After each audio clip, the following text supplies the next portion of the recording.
Hey guys, welcome back to another video. Well, I hope you guys are staying sane and safe through these bogus times we are living in. I swear, for the past 4 years, it feels like almost every day we're going through some historical event. And trucking is no different. Just a week ago or so, this crazy thing happened in this industry, and I wanted to make a video about it because I'd love to hear your opinions on this. So let's chat about it. Ready? Let's go!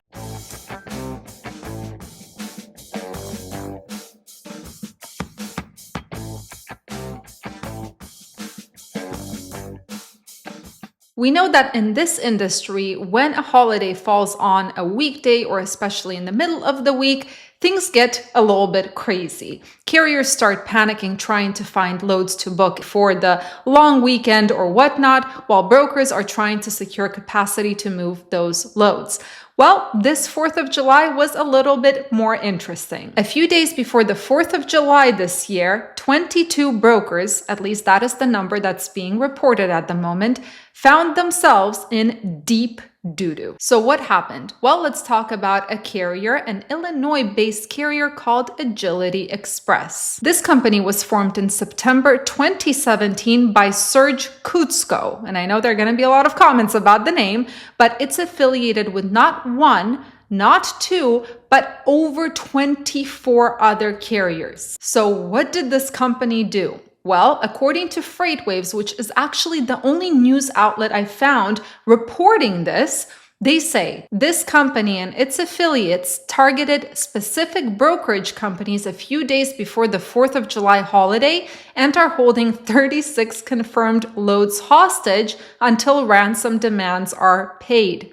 A source familiar with the situation said that that number could rise to about 50 loads based on new information provided early Thursday last week by insurance and private investigators. On the basis of the additional information, the source estimates the total value of the missing loads may be as high as $5 million.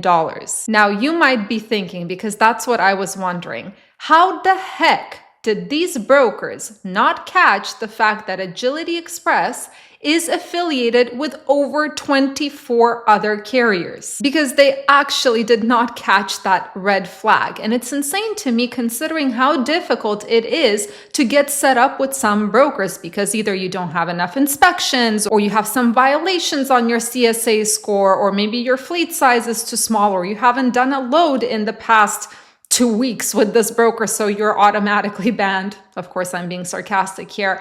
But this red flag did not show up. It makes you really think. But anyways, then the question is, why did this happen? And they actually said why this happened. According to FreightWaves, the company claims the targeted brokerages short paid the 24 plus motor carriers for loads they hauled or deducted fees from their pay for failing to arrive at their scheduled appointment times or for cases of product that were missing from loads, according to multiple sources. The amount of unpaid debt allegedly owed to Agility and its affiliates ranges from a few $100s to around $9,000 owed to a carrier that a broker suspected of double brokering and paid the amount to the trucking company that actually delivered the loads. Some of the unpaid debts go back to 2019. After searching through their records, the brokers FreightWaves spoke to found the unpaid fees Agility and its affiliates were attempting to collect, but they added that the carriers were aware of the brokerage's policies for missing appointment times, missing cases of product, or failing to properly secure loads in transit. Now, of course, I have heard, and I'm sure many of you have heard, of situations where a carrier will pick up a load and hold that load hostage while they try to pry out a higher rate from the broker. But I have never heard of a situation like this where so many carriers kind of get together, regardless of whether they're affiliated or not, they get together and kind of form an organized plan to get the money they believe they're owed. But it doesn't end there. Now, some of these brokers did end up paying the ransom and they did end up getting their loads back, but others still didn't recover their freight, and this is information as of last Friday. So how did this whole thing go down? I have to give it to the carrier here. or the carriers, they tried to be smart about it. So when these carriers ended up picking up these loads and didn't deliver on time, the brokers, of course, sent an email asking what's going on with the load.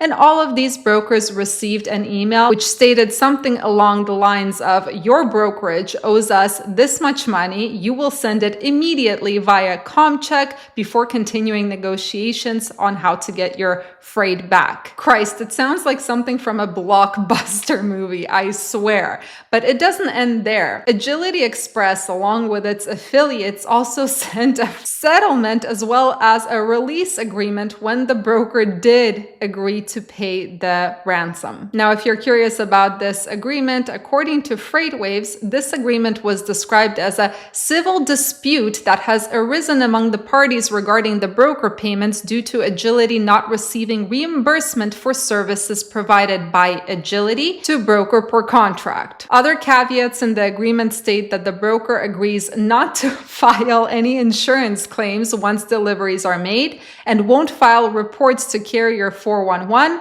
Carrier Assure, Truck Stop, or any similar entities, and so on and so forth, about Agility or any of Agility affiliates. Now, a source close to the situation alleges that Chicago-based attorney Thaddeus Ted Gauza is representing Agility and its network of affiliates and drafted the settlement and release agreement. And by the way, this attorney, Ted Gauza, his license was suspended for 5 months in 2013 for representing fraudsters. I mean, you can't make this crap up. The next question you might be wondering about is, why did these brokers not call the authorities? Well, they did, but what the police ended up telling them is that this is a civil dispute, so it did not go anywhere. That being said, right now there is insurance involved, of course, as well as private investigators. Now, don't ask me about how this whole story ended. I don't know yet. I don't know whether Agility Express got all of the money that they were hoping to get, or whether the brokers are going to find a way to get their money back. I don't know what's going to happen with the authority of Agility Express as well as all its affiliates. I just have no idea. All I know is when I was reading the story, I thought this cannot be real life. So now a question for you guys. How do you feel about what this carrier or these carriers did? I'll tell you what I think. I think that this is bad business. If Agility Express, together with its affiliates, thought that this was a great way to get the money they were owed and then continue operating, well, then they're complete morons. I also believe that it is always wrong to hold any load hostage, no matter what anyone says. This is just my opinion because I believe in responsible business practices and morality, regardless of what others are doing around me or to me. For example, when a broker harassed me a few weeks ago, and this was no laughing matter, I was cool as a cucumber simply because I care about my professional reputation, and I think remaining professional in any situation says a lot about you as a person, regardless of how difficult it is when the other party is losing their shit. But if I were to say that I feel sorry for the brokers or I really feel for them on